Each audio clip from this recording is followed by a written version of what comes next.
Sir, after the elections, particularly in the past 1 year, Sri Lanka has undergone a transformational change in terms of integrity, in terms of the government functioning, everything.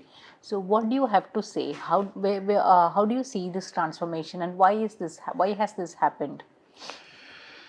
Yes, first of all, thank you very much for this, giving this opportunity to have a very open discussion with you. Yes, it's right. As you mentioned, a kind of transformation is taking place in areas like governance, in the political sphere. You can see significant changes. So why it has happened is mainly due to few reasons. One is our political philosophy, our political culture and practice to serve and uphold the public interest all the time. And we have been maintaining this practice even before forming the government. So therefore we are pro-humanistic and progressive, the political movement. The other thing is, we were given such a mandate from the people because the people of this country experience devastating lessons by selecting other parties in the past. They were given so many broken promises and dragged into this particular situation. Finally, the country was in a kind of abyss. Even in this situation, they were told that don't think of selecting a party like us. So they are the only saviors. So those who really put the people in trouble claim that they could save them from the trouble. But luckily, people realize that no, they do not have any way to revive the country. Then the people place a very big trust on us. So that is another reason. And there is demand for these kind of the changes as well in the society, because society expected this thing. In just the prior to the collapse of the government, those who came forward, especially people came forward and struggled, asking for a change, a system change. So therefore, all those things helped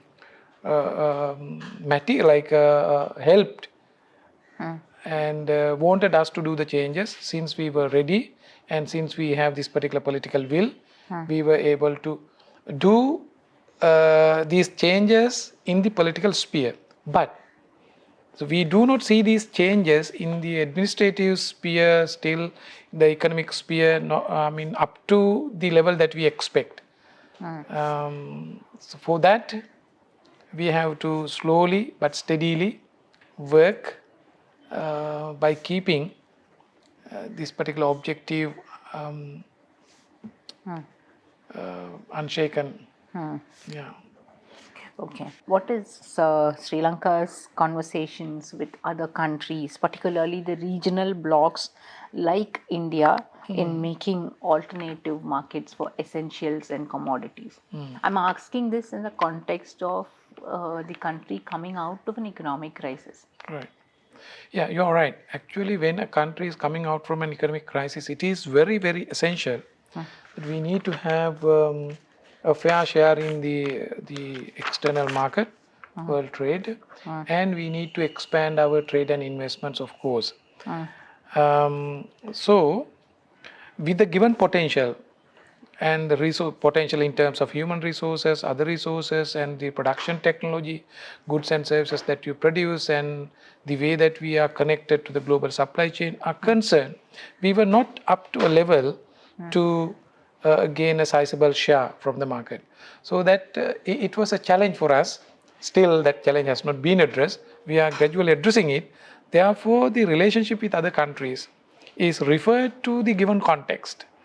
In that context, it is paramount important for us to have more trade and investment, so that for each and every country, especially our neighboring countries like India, and so throughout the world. So this is much easier for us to have discussions openly, to open up the markets and freely and transparently to explore the opportunities of more investments and trade. India, China, Europe, even sub-Saharan African.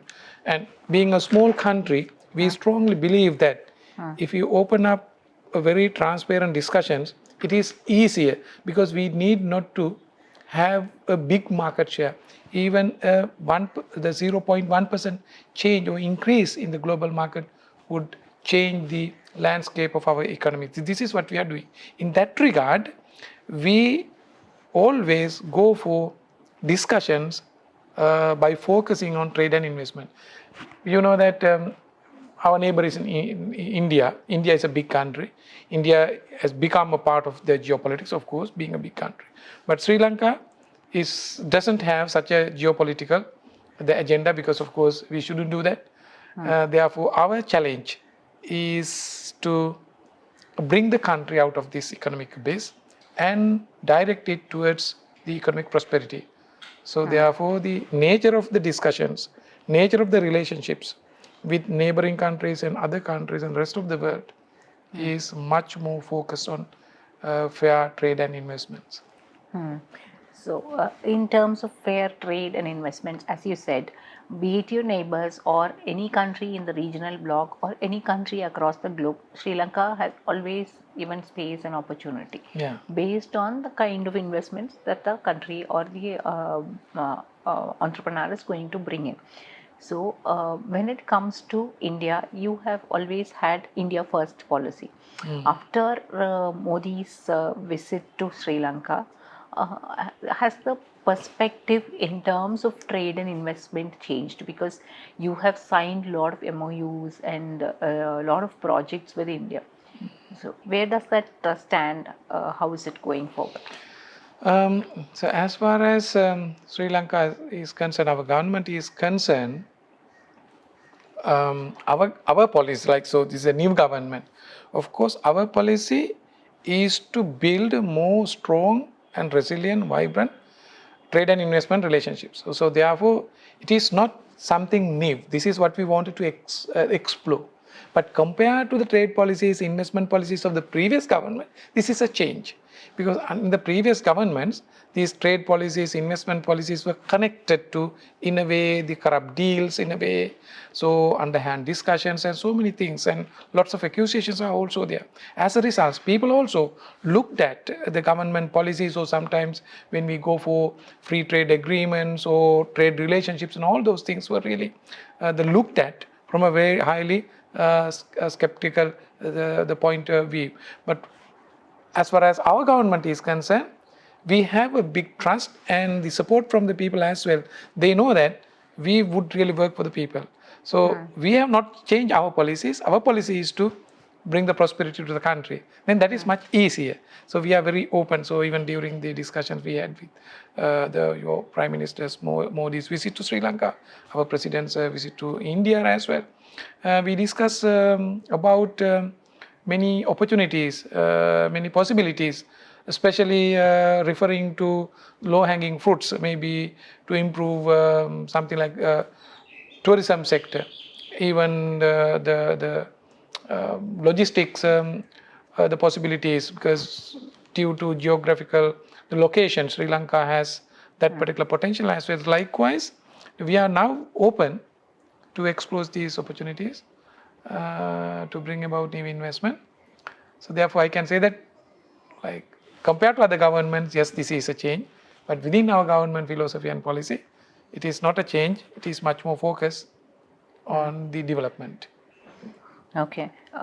So, where does Sri Lanka stand in terms of economic development now?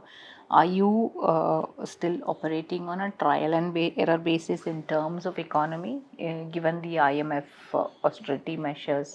And what kind of austerity measures are you following? Where do you stand? Yeah, comprehensive question.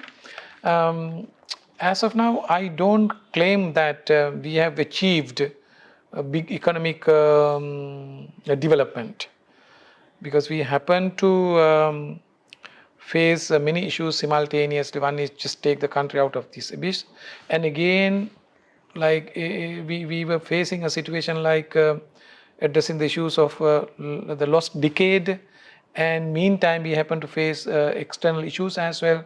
The United States the reciprocal tariff issue, so everything were there.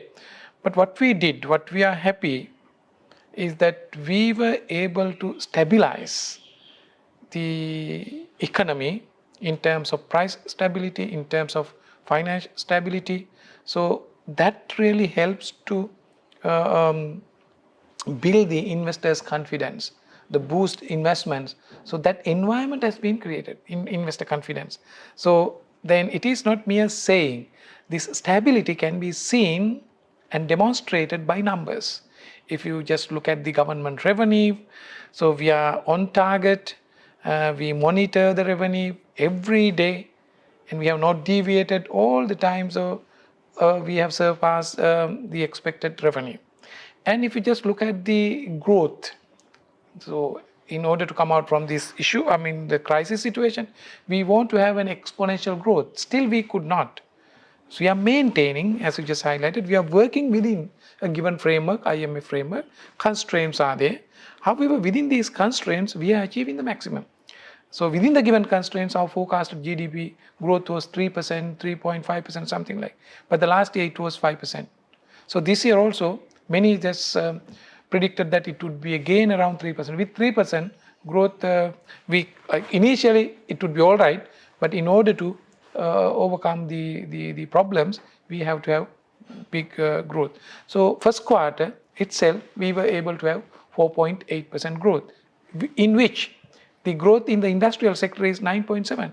That's a good indication. So then that stabilization is seen in the production, in the government revenue, and in the financial markets as well. You may see we have not experienced any volatility in the interest rates, any volatility in the financial markets. And even the capital market operations, you don't see the volatility. It's a gradual increase. They're gradually picking up, even though some politically motivated resistance to bring the market down, that is gradually moving. If you look at the foreign exchange rate, so predicted to be 400 rupees per $1, 500 rupees, but still we were able to maintain it at around 300 rupees. So that stability shows that Sri Lanka is a place, the investor-friendly environment. So more possible that investors can come. Even if you look at the external sector is also gradually building up. Our foreign external reserves has reached up to 6.1 billion level, with a target of 7 billion by the end of this particular year.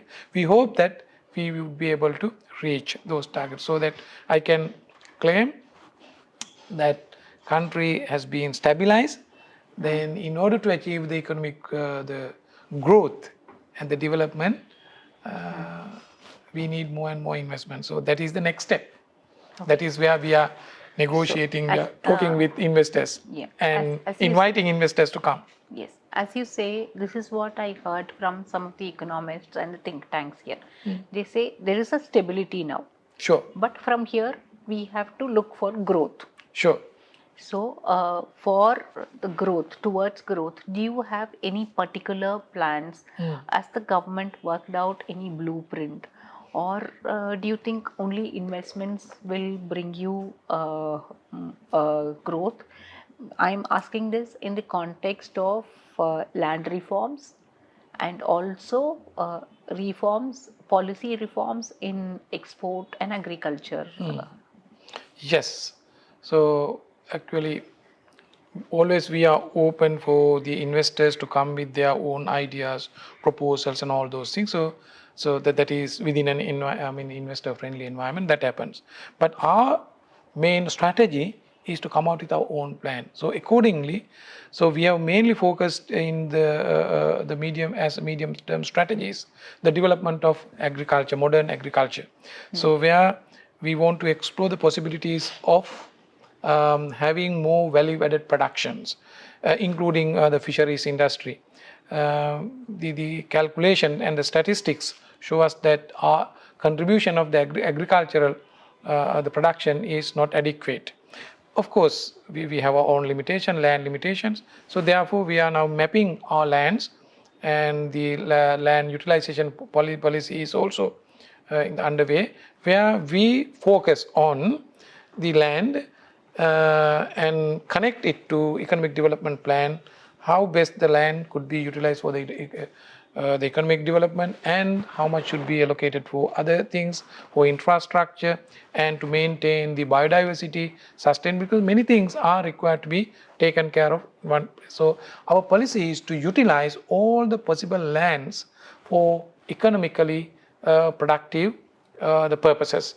So in one of the addresses, His Excellency the President mentioned that during our government, by the end of the first term, there should not be a single inch of land left which is really could be usable in a sustainable manner, abundant. It should be really used and engaged for economic activities. This is what we are really doing. The other area is we are exploring the possibilities of getting value-added production and light manufacturing, referring to our mineral base, and that is also some fertilizer, phosphate. So those are another possible area, because we should not think of big things that would be difficult for us to reach.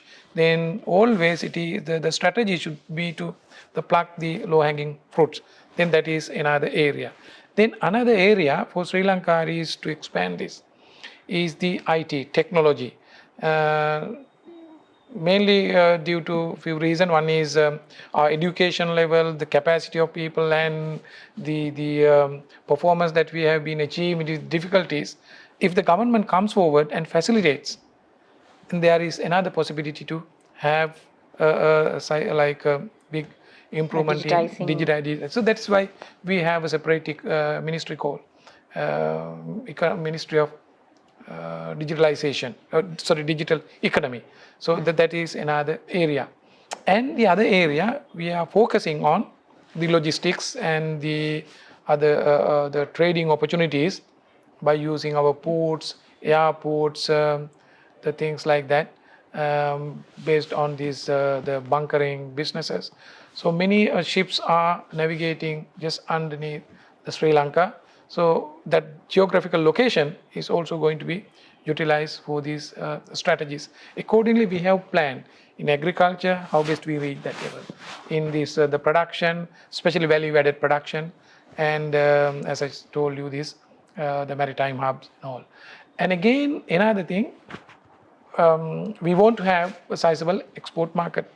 The export market also, now we are moving away from the traditional isolated product-based exportation, and we want to diversify our products. Especially finding and exploring more opportunities in the global supply chain. So this is our target. So in line with this target, we have appointed our diplomats to other countries, because we are not appointing our diplomats to all the countries. So wherever we appoint, maybe to India, China, Japan, States, Europe, because we don't have any political role to be played there. Always one of their tasks, in addition to maintaining the diplomacy with that respective country, one of the major tasks is to look for the opportunities, the export opportunities in that particular market. They are doing that. So therefore, that is much easier. Therefore, we will diversify not only the products, but also the markets as well. I think being a small country with the given or the limited but wonderful talents and the resources, it could be easily achievable. But at the same time, we have to face the political pressure, and the people also may expect the results in terms of economic benefits. But as of now, they have understood that the government is going on the right path, because they now realized why they are why they have to live like this, because they were really desperate, mainly or to great extent due to the wrong politics and the corruption, crimes that they experienced in the past. Now while engaging in the economic development, our government is facilitating the legal agencies, judiciary, and the other agencies to bring about the justice. See, in our policies, no one will be above the law. Kind of investments that you are actually looking from India, and after the Prime Minister's visit, what the other changes in terms of India-Sri Lanka relations? Actually, India's the connections, investment opportunities are also connected to the area that I already highlighted. In addition, but I could not say much in the transportation sector. So I think India can invest in the transportation sector. We want to go beyond the traditional transportation. We look for the electrification of the transportation as well. Maybe that is a longer term plan, but that is the way, because without having adequate and the robust infrastructure, it is difficult to develop a country. So whereas the transportation is a key and energy is another sector, because those would really bring the cost of production down while increasing the production efficiency. As of now, our transportation is not up to the standard. So even the road transportation, railway transportation, air transportation, so many things, even in the agricultural sector. So transportation really destroys 40% of the agricultural harvest. That is due to mainly poor transportation and the packaging industry. So that is one area the India can invest. Already one investment is there in Dambulla. So in the state of art of technology, the cool room facility was established. So likewise, these things should be spreaded throughout the country. Even the energy sector, enormous opportunity is there. The wind power and the renewable energy. But the issue is, though we have the opportunity to produce, generate, manage, but still there is no adequate demand side. Without having an expansion in the demand side, no matter how hard you try to improve and mix this in that way or this way to bring the cost down, because this has to be increased.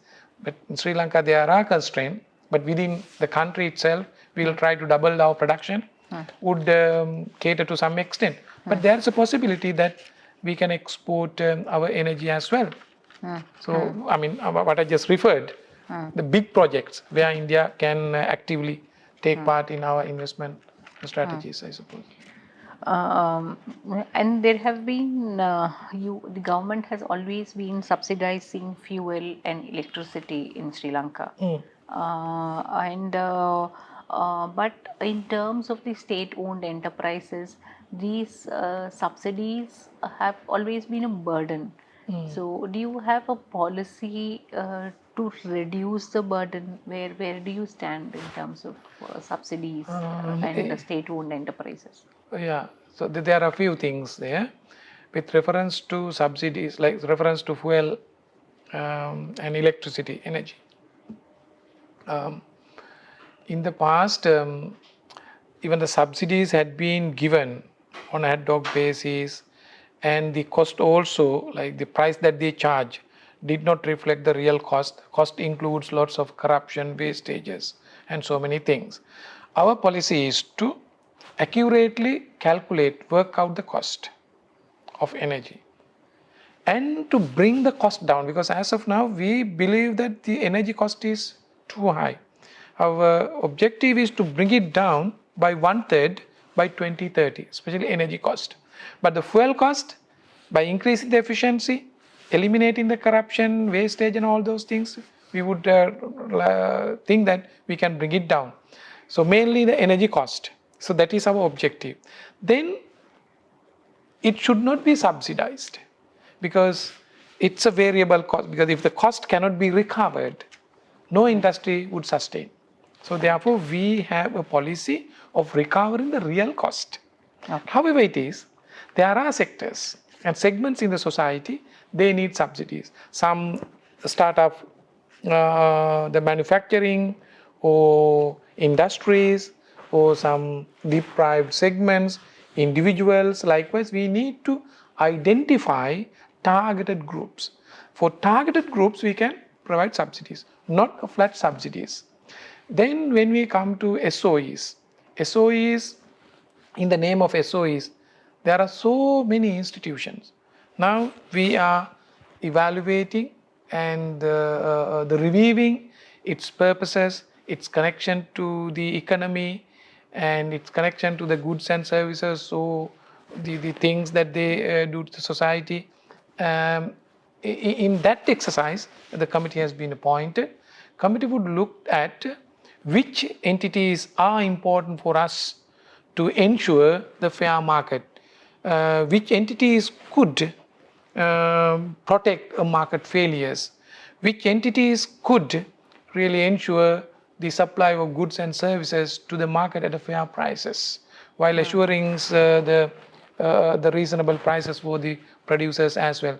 With that regard, we would take a decision on which entities to operate, which entities to be merged, which entities to be divestiture even. Because in the past, some entities may have been formed due to some reason, some petty objectives. So we are highly objective. In line with that, we will continue. So we hope that that is the policy. For instance, one of the new move with respect to SOEs, we are going to form a holding company, state-owned holding company, to bring many subsidiaries, the SOEs, which engage in commercial nature operations, not all, commercial nature operations. Then to give them the freedom to some extent in line with the Companies Act, and the governance would be something with more liberty, flexibility, however, with transparency and accountability, because we are highly accountable. So this is how we have thought of to deal with SOEs. We know that it's a big challenge because under the previous government, so many SOEs have been formed, and through SOEs also lots of irregularities had taken place. It takes time, but confidently we would positively move forward. The government's mandate was on anti-corruption, but not on the basis of reforms. Is it so? No, it's like the government mandate. Yes, you say that wasn't anti-corruption, but it was based on anti-corruption. Yeah, that is true. People that is was not for the corrupt politicians. Yes. But people did not look for reforms. They only wanted corruption to go away. No. Is it so? No. In a way that is interpreted in the society that the people really gave this particular mandate for anti-corruption and not to do reforms. In a way it is true, but in a way it is false. Why it is true? In the minds of people, the reforms had been institutionalized with the experience that they had in the past. So any reform, because the reform it's interpretative. What is the reform? What are you going to do? In Sri Lankan reforms, all the time, no matter whether it was a privatization, whether it is just acquiring by the government, all the time they use the political power to serve the private interest at the expense of the general public. So therefore people also feel like whenever they hear the word reforms, reform is selling off public properties. So with that identity, yes, people did not give a mandate for us to do reforms, that is just selling off of private property, public properties to serve the private interest. But we would engage, actually we need to educate them. We engage in the reforms to uphold the public interest. In order to policy reforms. Policy and practically, even that, as I just told you, if there is a public entity, public investment, it has no relevance to our economic policies or to improve the market or bring the cost down. So that is a burden for the government. Then we can get rid from that. And we can go for another kind of reforms. Like reforms, we can work with the private sector as well, as long as we cater for the general public. Whereas if we can increase the efficiency, if we can increase the productivity, why not? We are ready for that. Because the experience that the people had about the reforms is totally different. So therefore, our reforms are very transparent. We tell people, so this is what we are going to do. Even if we are going to do a divestiture, this is why we are going to do a divestiture. We are not going to steal money. Even if it is a kind of reform where the private sector would come on board, then this is how the efficiency would go up. So these things are highly transparent. For example, I can just tell you now, electricity is a good example. Electricity is energy. It's not merely a commodity. It's really connected to the economy. Yeah. So under the previous government, they were trying hard to disintegrate this electricity board into 12 companies and sell it off to get some quick finance. But we are also doing the reforms now. Here again, we are going to unbundle the electricity board to increase the efficiency and reduce the cost. But maybe a general person, layman may look at, hey, you are also doing the same thing. You are going to privatize it. You are going to have so many companies. No, we are highly transparent. That particular act was enacted in the parliament a couple of weeks ago, and the information is freely available. So that kind of the reforms, we will do, and we are not afraid of doing these things, because that is not against the mandate. Because the people's mandate is to transform the country. We will do that. But we will provide the full information to the general public and engage with general public. What is the plan to look for alternative markets in the face of US tariffs? US placed tariffs now. Yes. In a way, we are not going to have antagonizing the policies or strategies with other countries as far as our export markets are concerned. This US reciprocal tariff issue is not ours. That belongs to the United States. Then what is our strategy? To amicably find ways and means of further expanding the market with them without jeopardizing our industries, our employees, likewise. This is what we did from the very beginning. It was very successful because originally we were imposed 40% of the reciprocal tariff. Now we were able to bring it down to 20%. Further discussions are continuing. This is because we want to. So it's kind of a more pragmatic approach. Yes, exactly. More pragmatic and diplomatic way of doing these things. But as you highlighted, yes, in the long run, it will not be a situation where the world, the trade would be shared by the selected countries or individual countries in isolation. World trade is connected. Whether we like it or not, we need to come on to this particular connect to the global supply chain. So in that regard, this diversification, we will go for the diversification, not to find another place simply disregarding another, but to find new opportunities in the supply chain while protecting the existing things. In that regard, especially the garment sector, because we also have our limited products, we would really go for more value-added products. Garment sector, rubber industry, the light manufacturing, the glass, likewise. So metal, even food. So to great extent, food industry is expanding. So we now focus on the sub-Saharan African region, even Europe. Now, good example is the United Kingdom has offered new scheme called Developing Countries Tariff Scheme, under which we can export the garments to UK at zero rate. Now we are having discussions. Even with the Europe, we can explore the possibility, because countries like us had a bad track record in the past, especially with regard to human record, what you call these export human rights. So human mainly rights. human rights, the accusation and allegations, and our legal systems are not adequate. Even the prevention of terrorism acts. So many things, because our country was labeled as like a torturous the country that suppresses people, but we are not. So slowly we are addressing these issues. So as a result, soon we would really abolish the PT as well.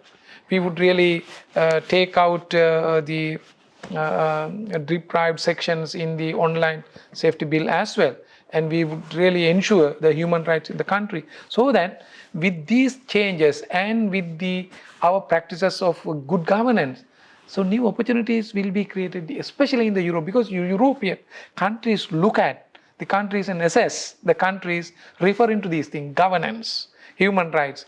Of course, this is our practice. So therefore, we strongly believe that we will have opportunities even in the Middle East and India, of course, through the very vibrant trade the agreements. So that is much easy. Yes. Yeah. It is said that the government, be it the ministers or the president or the MPs, all of them are ideologically very strongly rooted.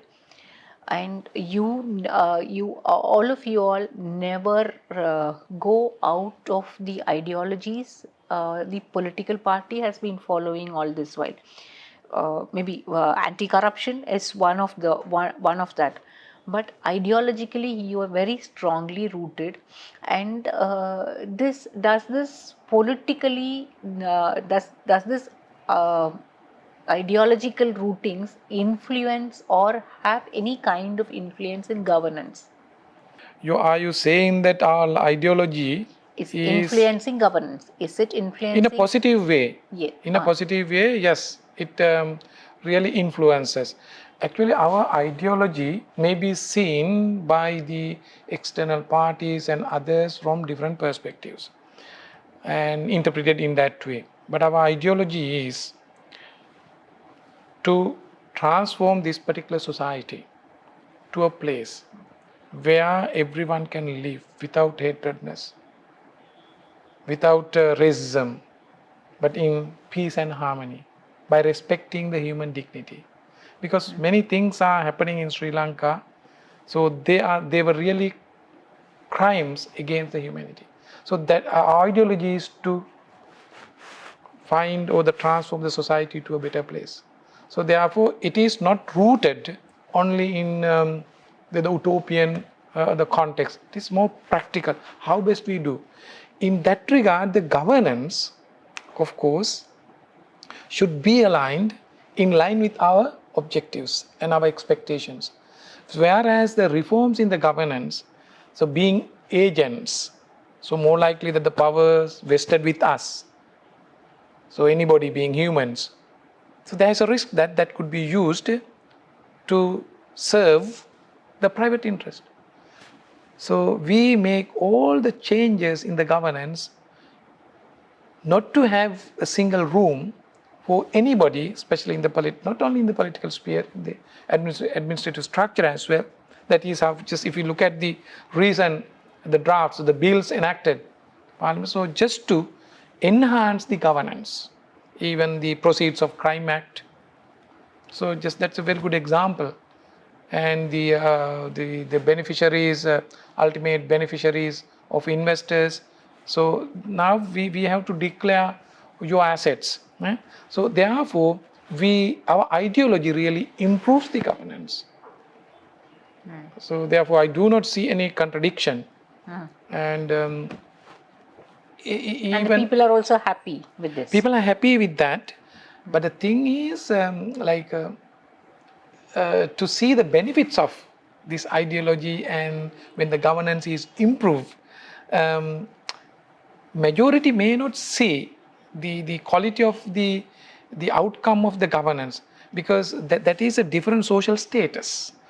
So but many are living in a deprived situation where they have to think of their food, their education, their shelter, and they are struggling. When you live in a context where you can't fill your stomach, you may not really hail the achievement of the governance, because the governance has no place in their territory. So as of now, they may not perceive, but in the future, that is why we are really trying hard to uplift their economic conditions, to increase the income up to a living wage level. So once it reaches there, of course, they want the other things as well, the peaceful environment, society, respect, and obeying the law of order and all those things. Because as of now, we believe that the beauty of the governance or the outcome of the governance may not be reflected that much in their lives and may not be a need for them. Okay. The NPP had a massive mandate Sure. in the president election and then in the parliament election and in the civic polls also. But it was felt that there was a little drop in the vote percentage during the civic polls. But the opposition is nowhere. Even then, there is a huge gap. Like the opposition has only 10% and you have more than 25%, 30% votes. In the So, local government election, local right? government elections. So, where do you see this going? Because there is a scattered opposition. There is no one to, because for a democracy, I believe that a critical opposition is necessary to keep the democracy alive and keep it going. But here in Sri Lanka, there is no opposition, and people feel if there is no opposition, it is good. Yes. So, what do you have to say? Yeah, so many points are connected to your question. One is just regarding the opposition. Of course, to be a very strong opposition with a good political ideology, so they have to have a clear ambition. But as of now, they don't have such an ambition of just transforming the country or to do better politics, because they are facing a big crisis, so big challenge, because they know in some or other ways most of those politicians in the opposition are connected to the previous crimes and previous corruption charges and all those things. So they have a fear when the law really Will catch them. yeah, catch them, and the justice will come, then they would be in trouble. So that is the reason. If you just look at the case where the former president Ranil Wickremesinghe was just taken into custody for the misappropriation of public the funds. So you see all these the rival parties join hands together. If you just carefully look at their facial expressions and all these things, so fear was there, because they never thought that the person or the leader like Ranil Wickremesinghe would be brought into books. He is so powerful. So then their minds may read, oh, if this happens to him, so how about ourselves? We will also would be really put in trouble. So now they are in a struggle of just the saving themselves rather than doing any politics. That is why you do not see a real opposition in political arena. And the drop in the election, like the vote base, could be due to many reasons. Again, we need to collect more information and see how and why it happened. But we believe to some extent that particular election is local government election. So, I mean, the people's The local issues also matter. local issues, to some extent local issues, and some extent they do not they are not that much interested in the local government election, like the national election, like presidential election, the parliament election. That is also one reason. But however, the vote base has dropped, maybe due to expectations gap as well. So they must have thought under traditional politics, when a new government form, that government should give quick benefits, because still it's true that so the mandate is there to fight against the corruption and the revive the country. But in the meantime, the people also may see we need quick benefits. So sometimes, so they may not have seen that those benefits, and even our political or the system or the authorities, the people were operating at national levels. There was a delay of just connecting the villages. Now we are expanding our organizations as well. So this miscommunication, the expectation gaps, and some other social reasons may have cause for this. But now, so even they did not see whether we were so fast to take action against the corrupt people. Now, so they are coming up and saying that they are really delighted to see how strong we are, how efficient we are, without any discrimination. We are taking actions even. Not only fighting against the corrupt people, but also just chasing behind the underworld gangs and drug mafia. Yeah, And so, yeah. I read that almost 88 operations have been done in the recent past Yeah. and against the underworld gangs. Yeah.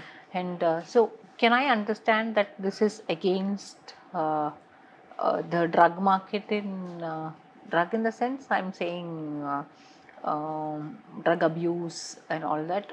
Is this against that or only against crimes?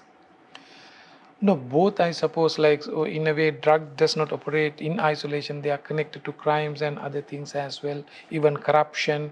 In the past, actually, politicians were really harboring this the drug mafia, because the drug industry, you can earn huge money on the one hand, and on the other hand, that is a place.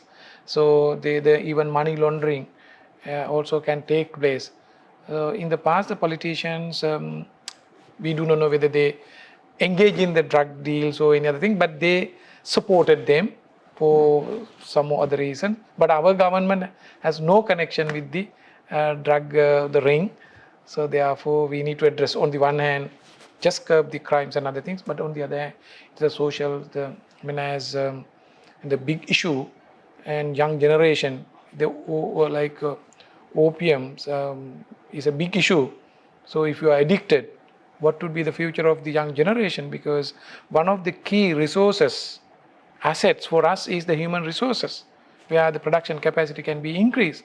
If that would be really spoiled with the use of drugs and others, that is a big danger, big threat.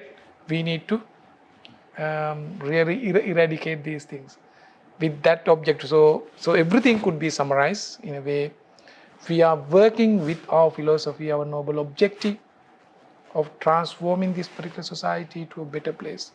So democratic in society, the place where everyone respect each other and humanity would be upheld on top with the public interest. So we are working around the clock to achieve this objective, even with lots of difficulties and resistance. Yes, sir. Thank you so much. Thank you. Thanks. You're welcome.